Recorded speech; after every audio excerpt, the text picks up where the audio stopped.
Y que empiece la fiesta. ¡Gol de Zegama-Aitzgorri! ¡Gol!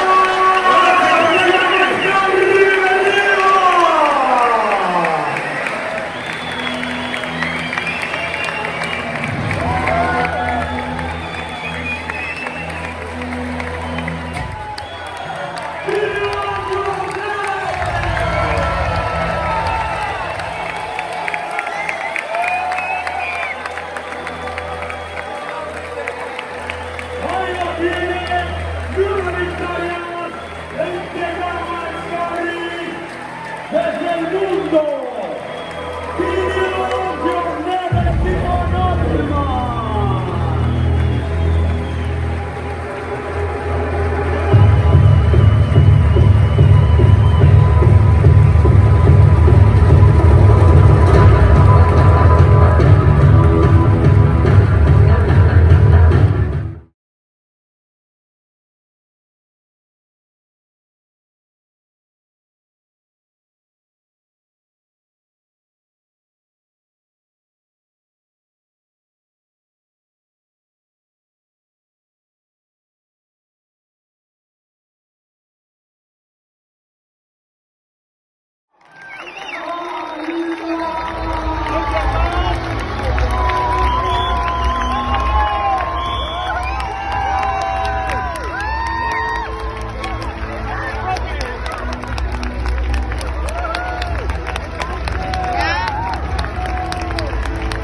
Vuelve, tío, vamos, vamos.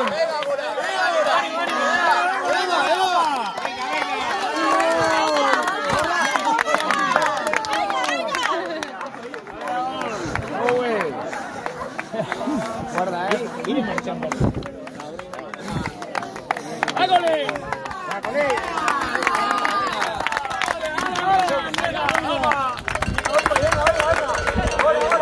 ¡Venga, venga! ¡Venga, venga! ¡Venga, venga! ¡Venga, venga, venga! ¡Venga, venga, venga! ¡Aupa, aupa, venga! ¡Venga, lámparo! ¡Venga,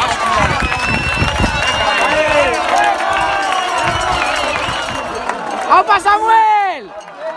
¡Venga, venga! ¡Venga, Samuel, venga! ¡Venga, Samuel! ¡Venga, venga! ¡Venga, Samuel! ¡Venga! ¡Venga, Samuel! ¡Venga! ¡50 metros! ¡50 metros! ¡Venga!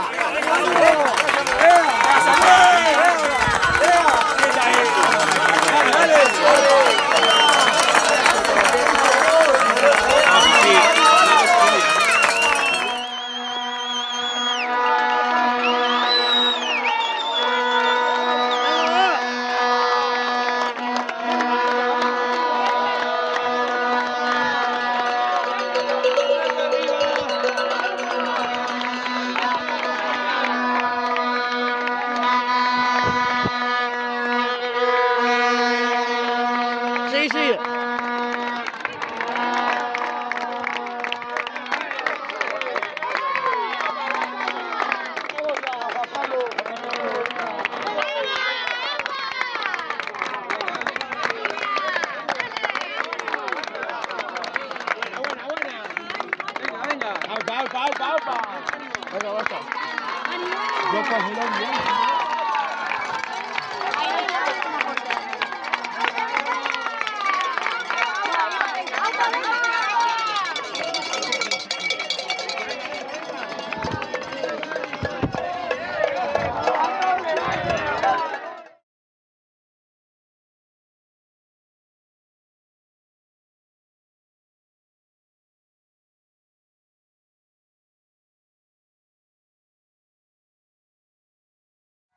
Go Aaron, you did it! Champion! Venga, que ya lo tienes, ánimo campeón, vamos. You're there!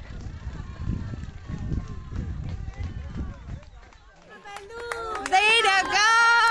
Vamos, ánimo. You did it!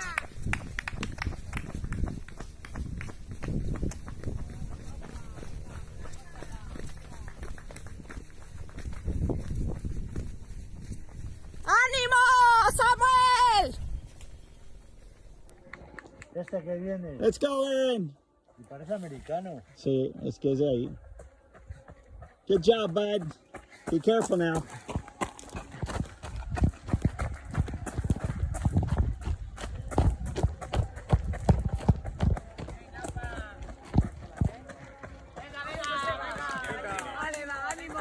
Let's go. Let's go, Mark. Good job, buddy.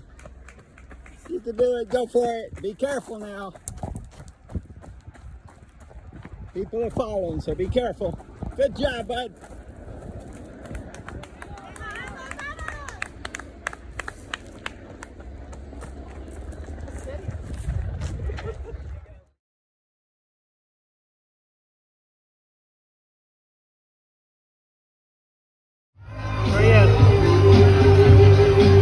Bueno, beste hirukote bat, berreunda amaseia, Jose Maria Espada, berreunda larogeita bosta, Aaron Iles, Maryland, Estatu Batuarra, larogeita zazpia ere bai.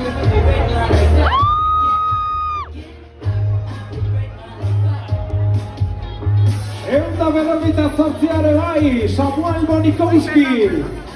Beste estatu batuar bat, from USA, Greenville, Samuel Bonikowski.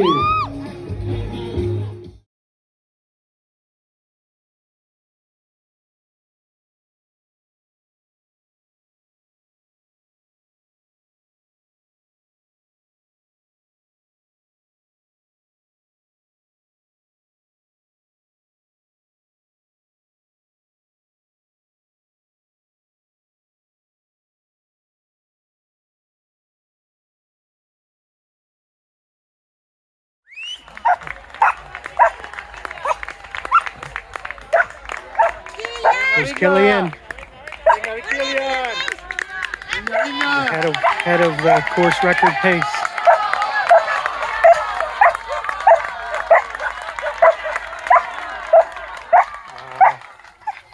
Wow. Our guys are up there somewhere.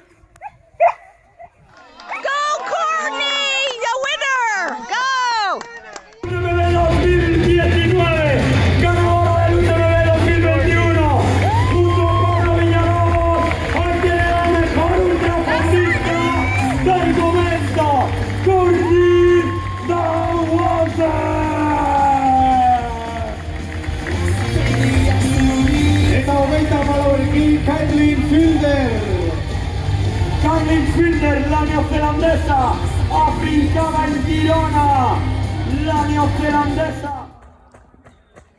Good job.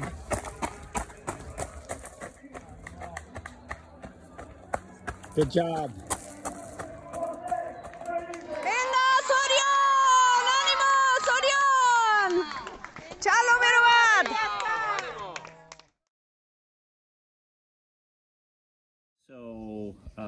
Today is Sunday the 29th, and this morning was the Zegama-Aitzgorri marathon. So,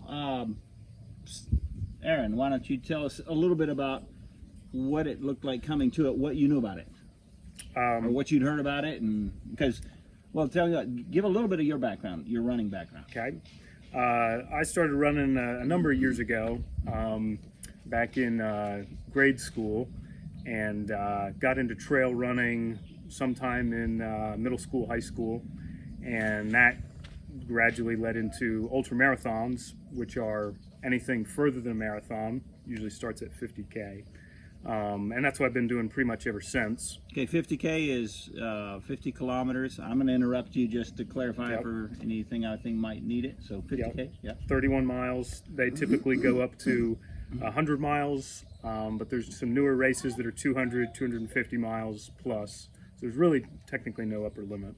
But when we got to college, Mark joined in, and we did our first ultramarathon together in 2015 in Virginia. We did a 50K, and since then Mark has been ramping up his distance as well.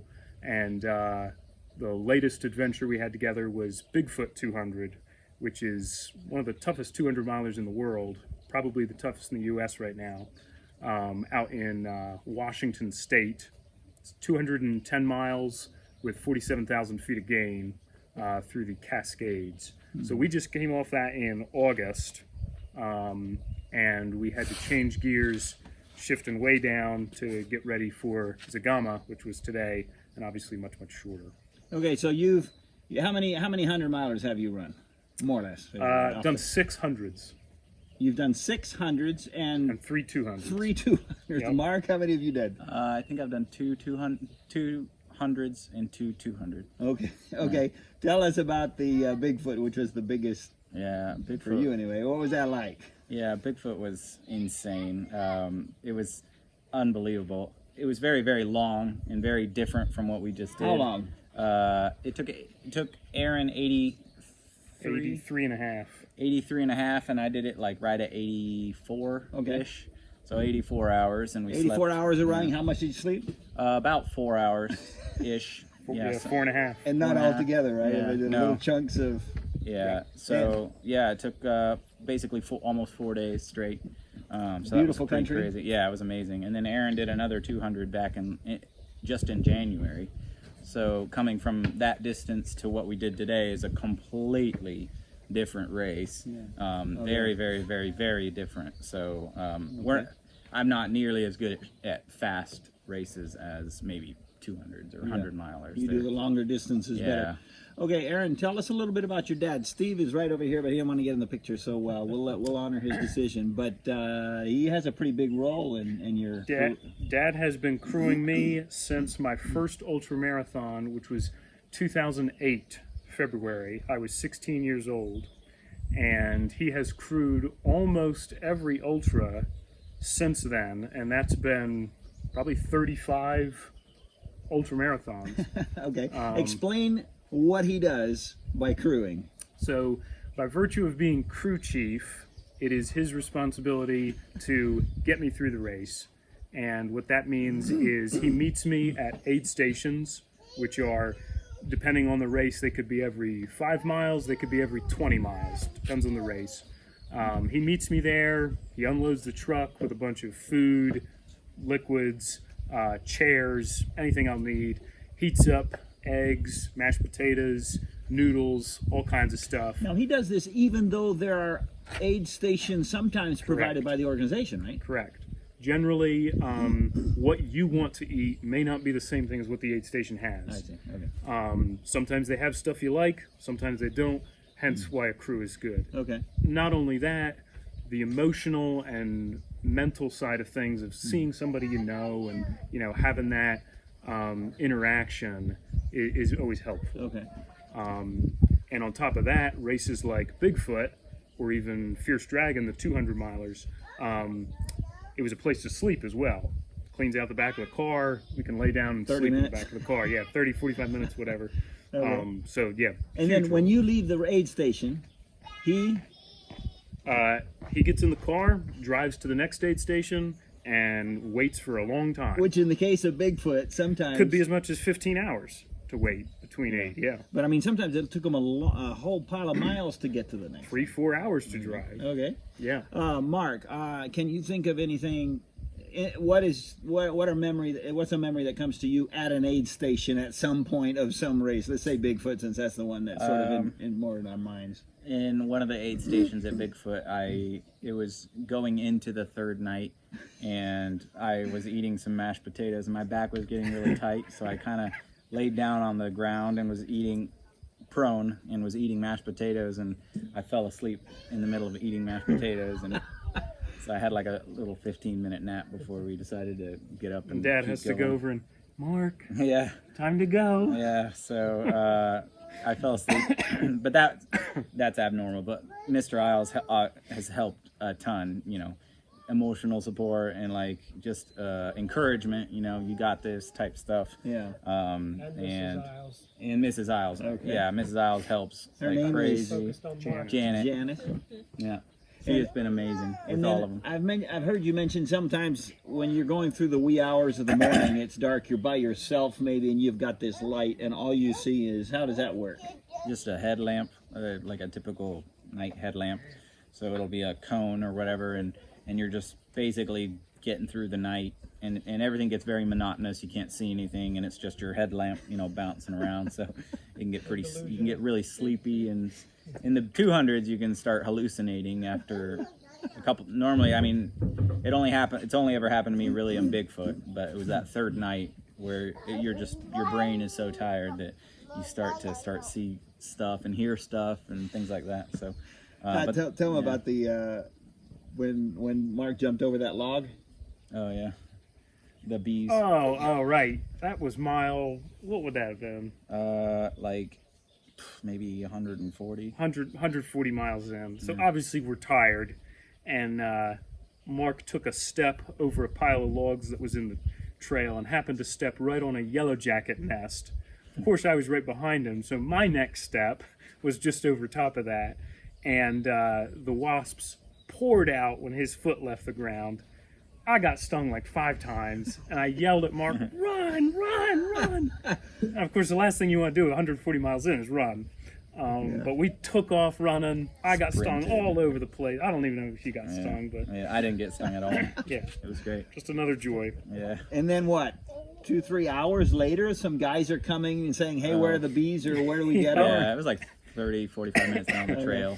They were coming the opposite direction, trying to spray them up or whatever to protect everybody. So that's their context. Their races are the long ones. And what's the difference about Zegama? What was different about this one? Well, it's a marathon, obviously, so it's much shorter, and it does have a ton of gain and descent. So it had about 17,800, I think, feet of gain and descent. So my watch said over 9,000 feet of gain, 9,000 feet of descent. So right around 18,000, which is a lot. It's a ton for a marathon. That's typical of, you know, a 100-miler maybe or whatever. But when you're compressing that much gain into a marathon, the entire marathon, you were either climbing or descending pretty much, except for like maybe 5 kilometers of that entire race. We were either going up or we were going down, which just wrecks your legs, you know, after hours of climbing. Yeah. You know, some of the hills took an hour and 15 minutes to get up to the top, and then immediately an hour and 15 minutes to get from here like to stairs, there. basically stairs for an hour and 15 minutes, and then you get to a peak and you go down the same hill. I mean, not the same hill, but like the same incline downwards for 30 minutes, because you're doing it a lot faster. It's not like a pavement, right? It's very technical. So rocks, boulders, and you're jumping from rocks to rocks, and so that really hurts your feet after a long time, and a ton of people twisting ankles and people, you know, falling on the ground cramping and things like that. So it's a totally different race, and you have to know a lot about. You have to be very careful with what you eat and how much salt you're taking in, electrolytes, food. Because of cramps and all that, right? Yeah. You start cramping and it's gone. Yeah. Okay, so there were I think there were 513 running in the marathon. Many thousands want to get into the marathon but can't. They don't let any more than that. And I talked with a couple that was with me where I was recording some of the runners and waiting for them to come through. They said their nephew was in the race. He had been trying to get in the race since he was a teenager. And this was the first time he made it in the race, and 3 years ago he made it in the vertical 100, the vertical kilometer race. So they're people that try for 10, 15 years, never make it. Yeah. And so God was good and allowing them to be able to. So our little town of 1,500 people, you'll see some of the pictures and videos I put in later. There's 1,500. We don't know if there were 600 volunteers. Okay, 600 people from town volunteering to help. We don't know if there were 10, 15,000 people. If you'll see in some of the videos, up on the mountain, way up at 4,000 feet, there are hundreds and hundreds and hundreds. Tell them about the going up some of those places, how many people, what they were doing, what did it feel like? That's one thing that Zagama is known for in the community, is the electricity in the atmosphere, and just how much involvement there is in the community and how many spectators you have. A race like Bigfoot, for example, there may have been 100 spectators over the course of the whole 200 some miles over 4 days. We went sometimes 7 or so hours without seeing another person.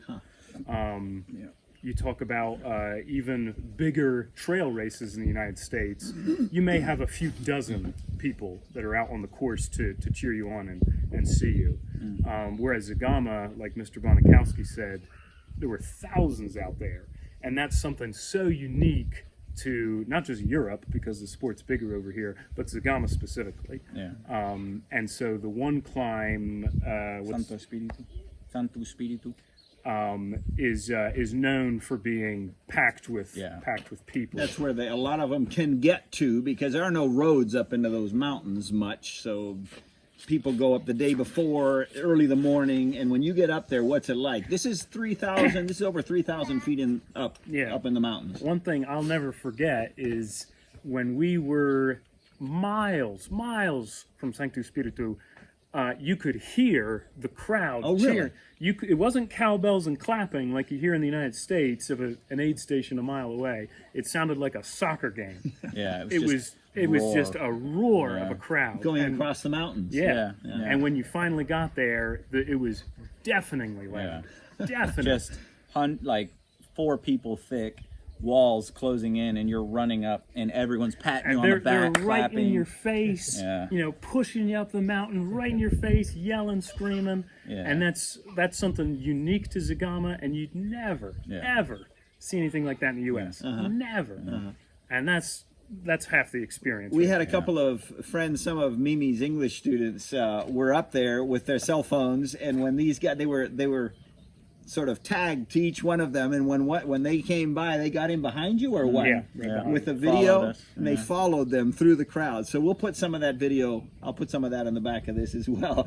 But Zagama is known in Europe. It's grown exponentially almost every year to where now it's like a legendary race, and people all over the world. I had people in the States that heard I was running it. During ultras and stuff, they'd ask, what races do you have next year? They would ask you where you were from, right? Yeah, and I told them I was like from Zegama. I grew up in Zegama, and they're like Zegama, like where the race is. It's a little town. Yeah, 1,500 people, and I just happened to grow up there, and so people all over the world, trail runners basically all over the world know this race. And this year, Courtney DeWalter, a really popular American trail runner, ran it for her first time, so it's probably going to gain a lot more awareness in the trail running community in America, even more than it already had. But in Europe, it's the marathon to run if you can get in.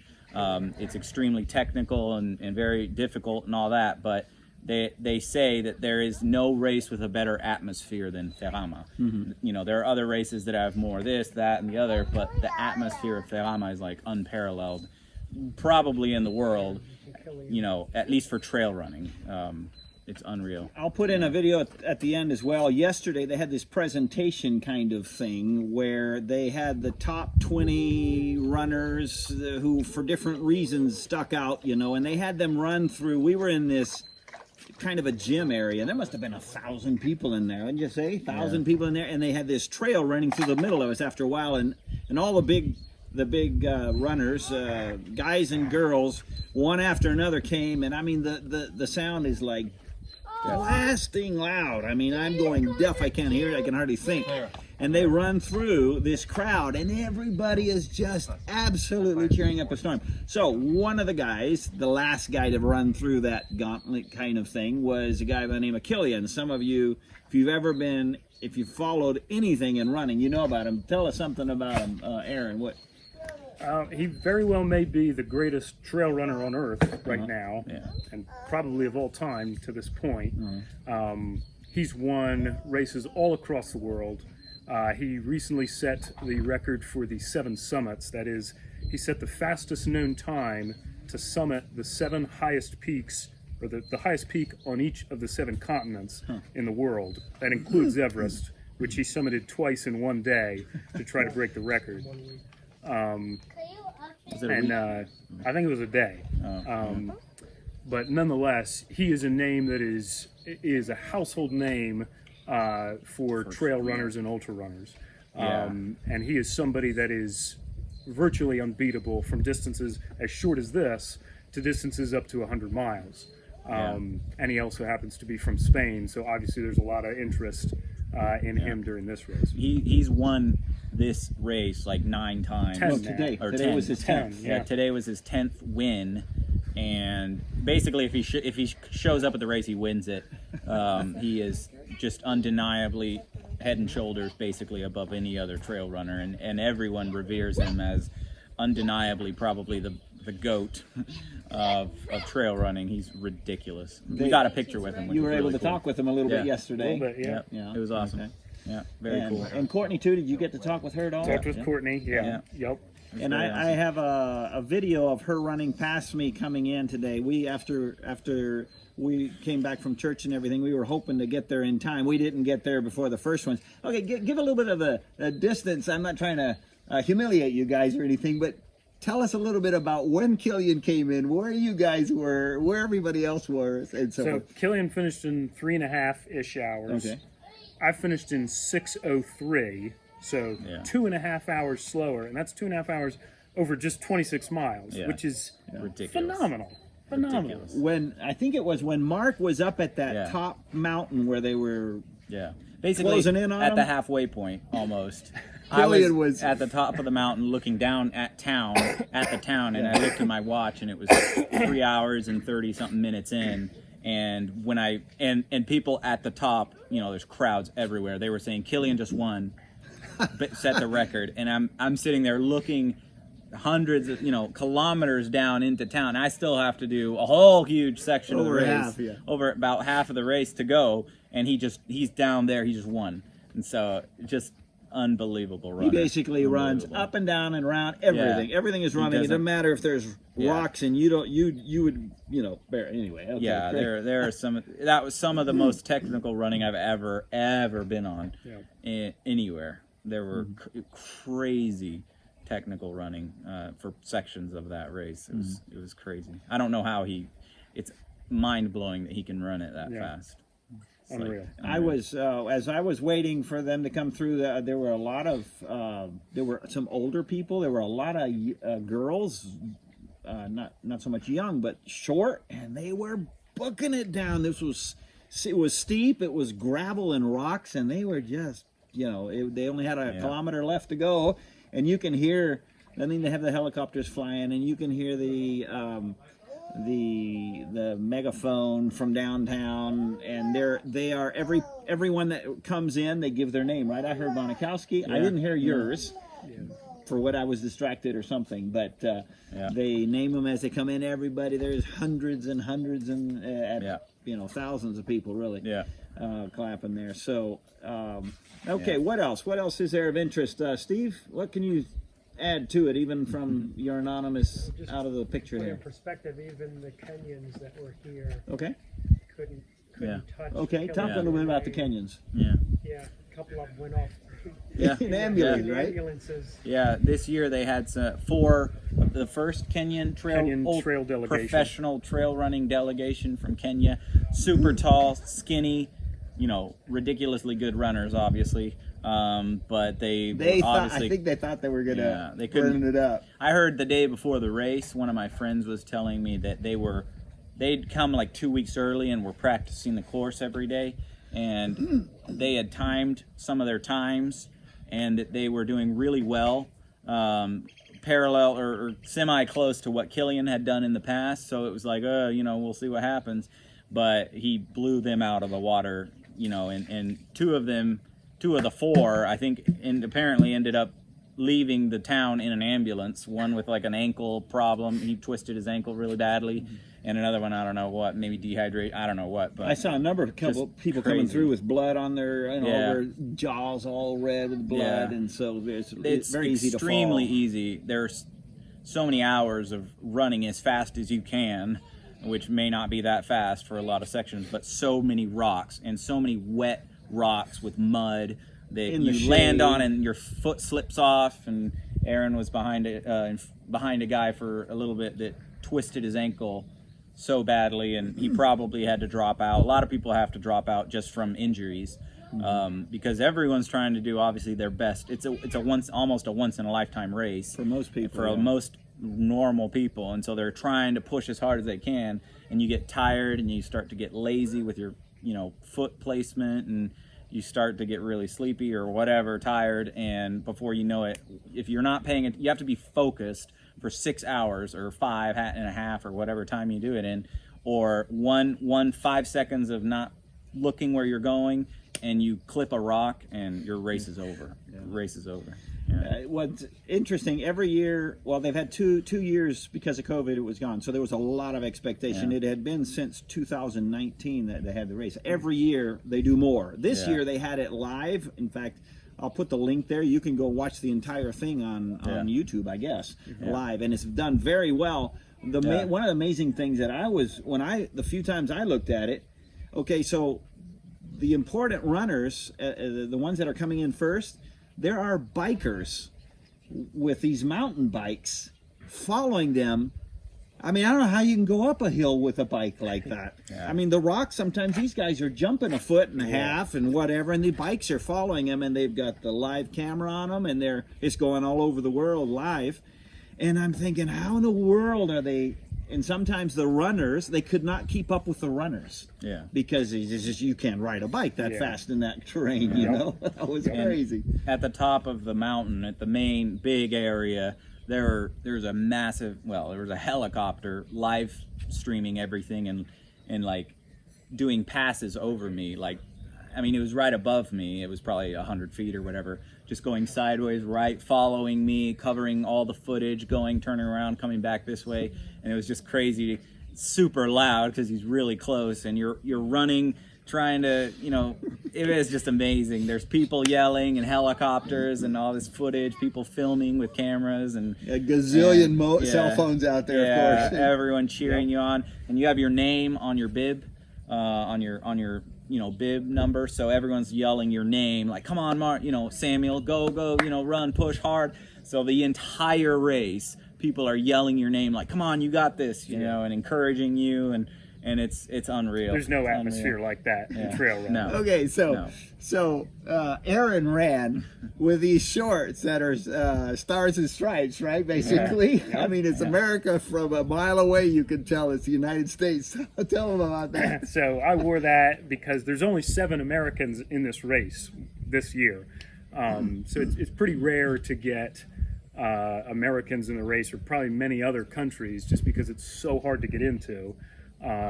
So I was one of a very, very select few, and not because of my ability, but I thought for sure, I had to wear my American flag shorts, which were very, very short and very, very noticeably American, because I figured they'd eat that up, and the crowd ate that up. There wasn't a place I went where I didn't hear USA, USA, or some remark about it being an American, or they'd switch to English just as I was coming through and then switch back to Spanish.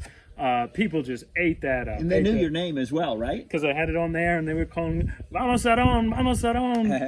Ate it up. Yeah, they loved it. They loved it. It was funny, back in the kitchen a little while ago, we're talking about this, and Aaron is saying, now, what is that word out there that sounds like animal? Animal. And what it is it's animo, which in Spanish means, come on, go, let's go, you know, have at it, you know. It's an encouragement term, but he heard animal, which I never thought of that before, but it sounds just like animal. Sure. Gracias.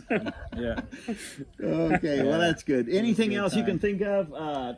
Andrea, my wonderful daughter-in-law, what comment do you have? I don't know. Can you think of anything special that you she baked in the sun waiting for the guys to come in? I know that. What was interesting to you? What was the ambience like there at the finish line? It was loud. Loud. Everything is on, man, steroids, max. Louder than usual, probably. Yeah, there was a lot of hype for this particular year because of the 2-year gap because of COVID. So everyone was saying, it's that, you know, this year it's nuts, and it was nuts, and it was super fun. I'm sure at some point I'll probably do it again and try to train more specifically for the race, because we've had a lot. Obviously, Aaron ran the 200 in January. We've just done that kind of race a lot more. This was my first marathon.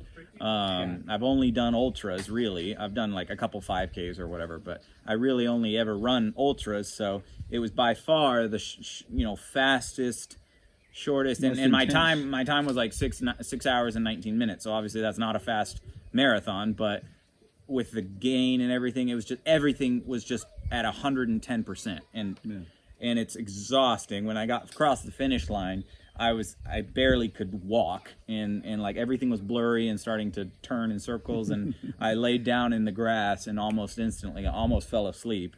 And then Andrea came and touched my shoulder and, you know, said Aaron was sitting over there.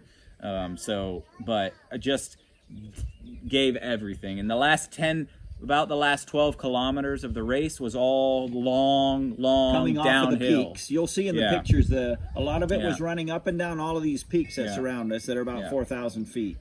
And the last 12 kilometers was all downhill, which, you know, pre-race and studying the course and all that, I was like, oh, that's going to be great because we'll be able to push. And obviously I pushed as hard as I can, but that was the longest 12 kilometers I've ever run in my life. It felt, they had little kilometer markers, and it felt like an hour between each kilometer marker. And rolling, some sections were like short uphills and then keep going down. And switching from running down really fast and hard to going up, my legs would start cramping, and it was nuts. It was nuts. Because of what Mark and I have been training for the last several years has just been these 200s, because Bigfoot was delayed because of COVID. So we put that on hold for an extra year. So because we've been focusing our training so much on these races that are multi-day, and you basically walk almost half of it. And the parts that you are running are very, very, very slow. You could breathe through your nose the whole race. You know, they're very, very low intensity, but very, very long. Because of that, we're very ill-suited for this kind of race. You may think, oh, if you can run 200, 26 is a joke, you know. But it doesn't work that way. It doesn't work that way. Obviously, we have strong legs, but we don't have the kind of cardio, nor do we have the kind of endurance for that fast downhill, fast like uphill. A sprint for 6 hours. It's basically a sprint compared to what we do. At least it feels like it, even though we're not up hills. There were some climbs they were over an hour long climbs, and we had that in Bigfoot, but you're climbing much slower. Right. This you're redlining. Your heart's 150 beats per minute or 160 or whatever.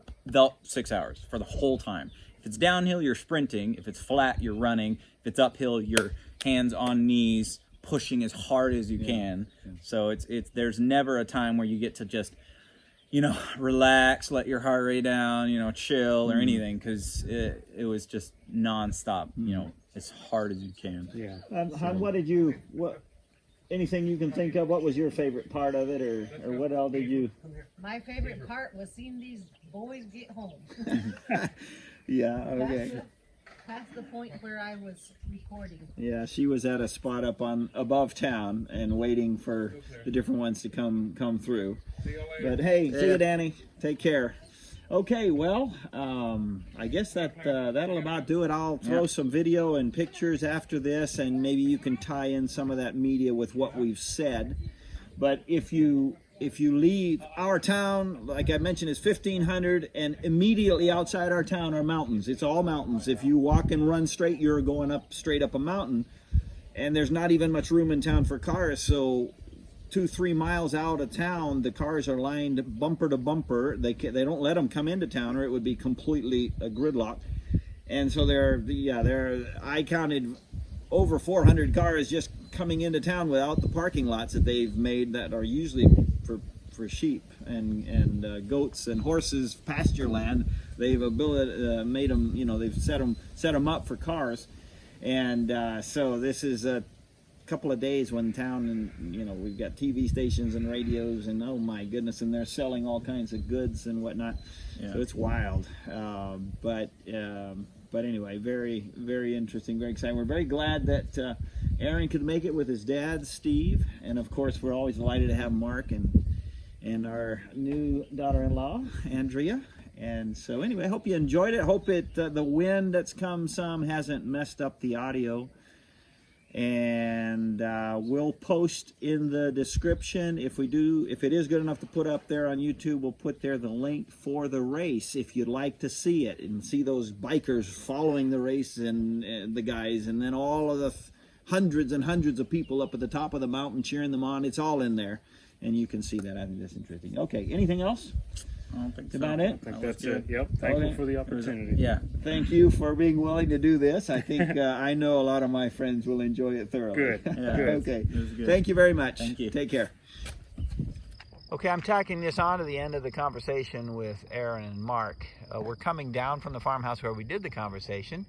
You can't see the town. The town is below on the other of this clump of trees. Okay, the runners actually came across here at the end. This is about 1 kilometer from the town and from the finish line.